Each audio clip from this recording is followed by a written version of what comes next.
Dave is filming. You are live, David Freezer. Welcome to the PinkUn Matchday, and we are here outside Carrow Road, where Dave is filming the coaches as they depart for Millwall. One has already departed, which was very early, obviously in a real hurry to get to the den, and why not?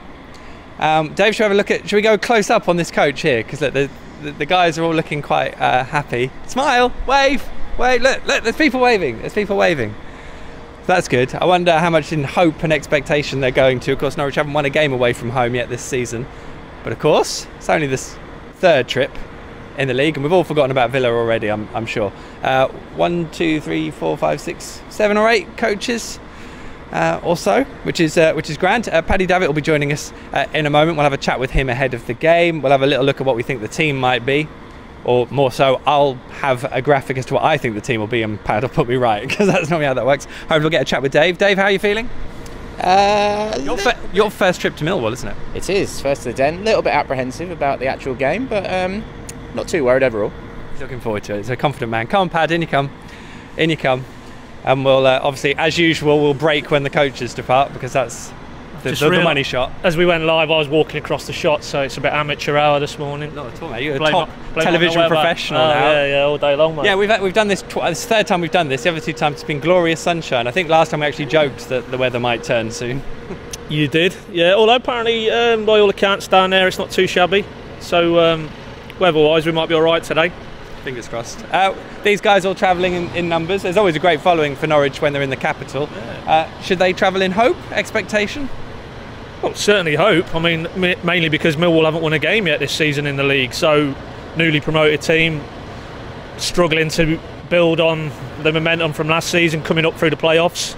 It's tough. You go up a level. Norwich have experienced it. You go up a level, any level, it's tough. So, conversely, yeah, why wouldn't Norwich think they could justifiably get something there today? Whether they will is another matter. But yeah, there's nothing to fear on the pitch, at least.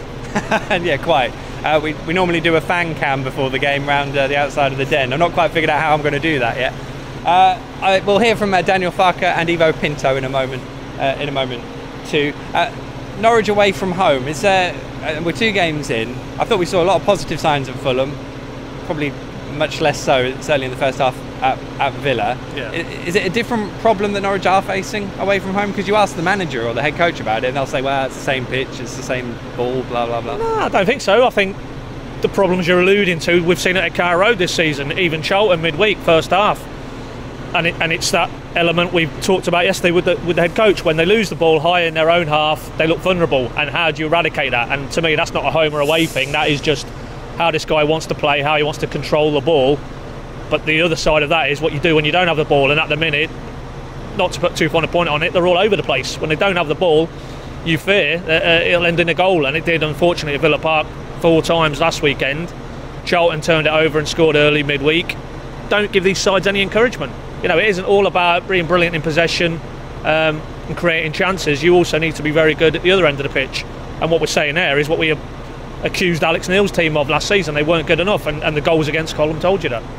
Get your comments and questions in as well. Hopefully they'll come through on the iPad, although the rain is affecting the reception. Let us know if you're on one of the coaches as well, because we want to hear from you. In future, if you are here, come and join us. Obviously, you know, until the coaches leave, because we don't want you to miss your trip, but it'd be good if you came down and had a chat. I think they're just about getting ready to go. 10:30 is the official departure time. Is this when we'd normally be leaving? We'd probably be leaving a little bit later, wouldn't we? No, not this season, mate. No, just trying to think. Yeah, no, it's no. I think Villa and Fulham were a little bit earlier. So there we go, guys. Dave, get the guys. They're going on a bus. Look at that. Now, kudos to these 3 because it's 10:29. I like that. The coaches are leaving in probably 60 seconds. Stay on them, Dave. Stay on them. There they go. Look at that. That is timing. We probably need to get here earlier ourselves, but we got some messages on here, haven't we? Sean Holman, maybe a 1-1 draw today. Like to win, but not an easy place to go. Good luck, Canaries. Bring 3 points home. Would you take it? I was trying to think about what I would. We don't do predictions anymore, but I know you have to. What did you put in the paper, Pat? 1-2. Yeah, I think they can go there and win. But then I thought that.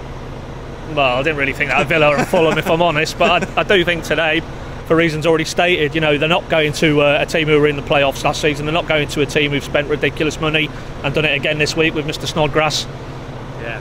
And it's not a disrespectful thing to say, but if you're going to Millwall and you have any pretensions to be at the top end of the table in this league, you don't come back there empty-handed. Dare I say it, as a team in blue over the border, they went there, got 3 points. That's the measure, that's the benchmark. Jamie Pisey says Nelson hat-trick today. Nelson Oliveira. Yeah, hat-trick. If he plays, yeah, if he plays, I don't know. I mean, if he's only able to train completely yesterday for the first time, do you take advantage? I'm going to pull out here, mate. Oh, there we go. Goodbye. Good luck, everyone. I think someone just... Oh, look, at least he's got a nipple out. Look at that. You didn't get to see his nipple, but it was a really fine nipple. He did a good job there. I only hope he doesn't do that when he's outside the den. We've got one coach left. And there we go. We're desperately staying undercover, I think, at the moment. At least it's one of the shorter trips. It is. I mean, are we really ready to do this when Norwich head to Cardiff and it's like 6 o'clock in the morning, Pad? Oh, it won't be. It's a Friday. No, that's a Friday, mate. Yeah. No. If the public want it, if they don't, then we probably won't. Yeah, that's true. Let us know. Yeah. Can us if you want. We're literally in your hands. It's all about the public. All about the public. Oliver Bensley, Morrison will Nelson follow. Oliveira, mate. Sorry. Oh yeah, sorry. Yeah. I mean, you'd hope he lines up today, particularly if Jerome isn't available, because it's either him or Marley Watkins. And for me, ultimately, he's been called up in the Portugal squad. If he doesn't feature today, I don't see. I mean, he will have to go and meet up because it's a World Cup qualifier, and that's the process. But if he doesn't feature today, I don't see how he features for Portugal for their 2 qualifiers. So he certainly will be desperate to play. And if you're Farke, I think you're clever there, and you think, yeah, this is a guy who is on an absolute high. He said the call up. He's been buzzing since he got the call up in the last couple of days. Why wouldn't you tap into that? Play him. 3 goals already. Feed him and he'll score, mate. There goes the last one, Dave. Should we give it the last fleeting glimpse before we're left on our own at Carrow Road, faced with playing catch-up to the 7 or 8 coaches? There we go. Always a remarkable sight, I always think. Go. Shall we leave the guys with a bit of Daniel Farke and Ivo Pinto? Should we do that? You can watch that and we'll be back in a moment. We'll talk about the team. Here you go, all yours.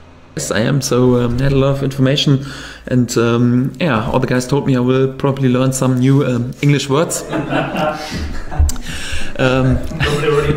Yeah, sometimes about the family or whatever. So I'm prepared for this, and yeah, to be honest, it's I like this atmosphere, and it's always good to play with emotion, and normally for a competitor and for a footballer it's nice, sometimes nice when you play against a whole stadium, and it will be a special atmosphere. I know this especially from the games in Germany. There are some derbies like Dortmund against Schalke.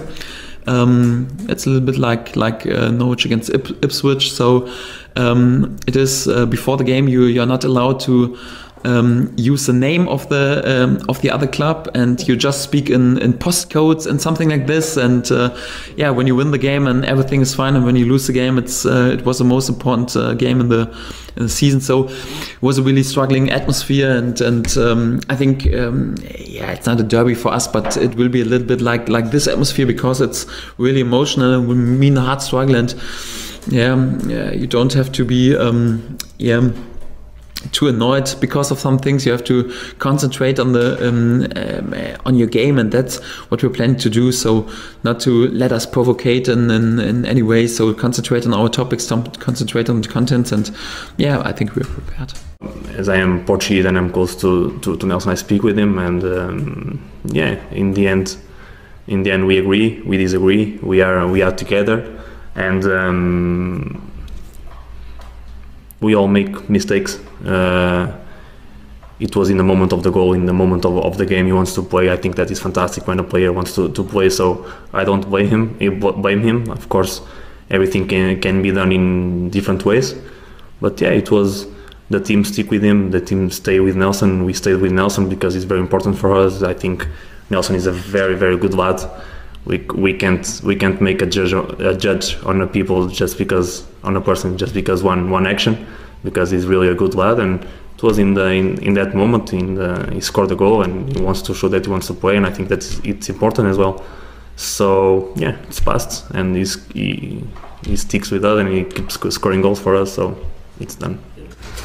to be honest, it was a good game against Charlton, and we won totally deserved. And there were many topics I was really content with. But I think we have to work a little bit more on our rhythm, because a very important part of our game is that I want us to struggle, to fight, to run, to exhaust us against the ball. So when the opponent got the ball, and when we win the ball and it's possible to give them a counter action, we want to do that. But it's more about to relax and to stay composed and to recreate during the phase when we had the ball. And in the last games, I had a little bit this feeling we were too hungry to score and too much in transition, and were a little bit too exhausted against the ball.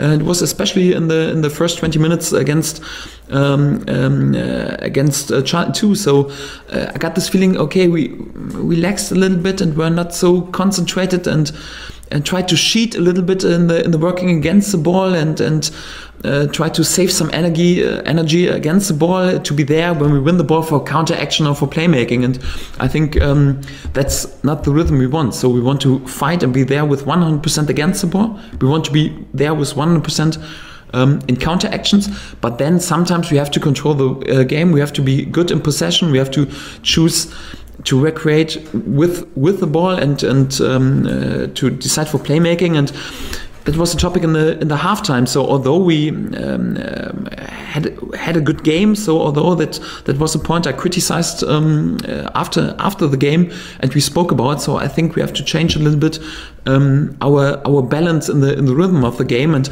I think when we do like this, we were much better against the ball. So because I got this feeling, okay, you always have to defend a little bit too exhausted and not with a 100% concentration. And I think it's quite important to be really solid and to be really strong in defense and in each and every game. Right, Dave, just zooming a little bit here on Ewan Roberts. We had, as you mentioned, actually, you can complete credit for this, Ewan in his column on Friday said how much he hated playing at the Den. But he still does carry a bit of that. I mean, Norwich have done that quite well there in recent seasons, haven't they? Because Millwall have been struggling. But it is still, if they're going, it's a difficult place. Yeah, which is why you wouldn't, to draw a parallel with Charlton. I mean, if they give them the first goal today in the same fashion, then it is a very difficult place. But you know, ultimately, as I say, they haven't won a game, so they're going to be nervous. They're going to be apprehensive. They know that if they're going to do it, if they're going to stay in the league, which is clearly their objective, that they've got to make that the fortress that historically it has been. So let's delay that by at least another home game, hopefully. Absolutely. Okay. Well, let's have a quick look at an 11 that I think we might see from Norwich today. Pad, what do you reckon about that? Yeah, well, I mean, in the paper I put in Tete only because I thought, you know, he was very effusive about his praise midweek, and the debate we touched on at the start of the show about they need to be far more solid without the ball, and he gives you that. Whether you could play him alongside Reed, I thought he might tweak the format. I asked him specifically, are you basically just wedded to 4-1-4-1 or 3-5-2? And he said no. So to me, that brings in 4-2-3-1. I mean, ultimately, if you want to break it down at 2-3 in a 4-2-3-1 is, in terms of how many bodies across midfield, the same as a 4-1-4. If you think about it, it's 5 bodies. It's just how you arrange them. So I think we might see Tete, and if we did, then you know, I'm not sure we'd maybe see Madison and Vrancic, because I think you'd have to sacrifice one there. Yeah, I thought Stiepermann, maybe the versatile Stiepermann, would play instead of Husband, because he's not really convinced for me yet. And again, Farke was very effusive yesterday afternoon about Stiepermann's role midweek.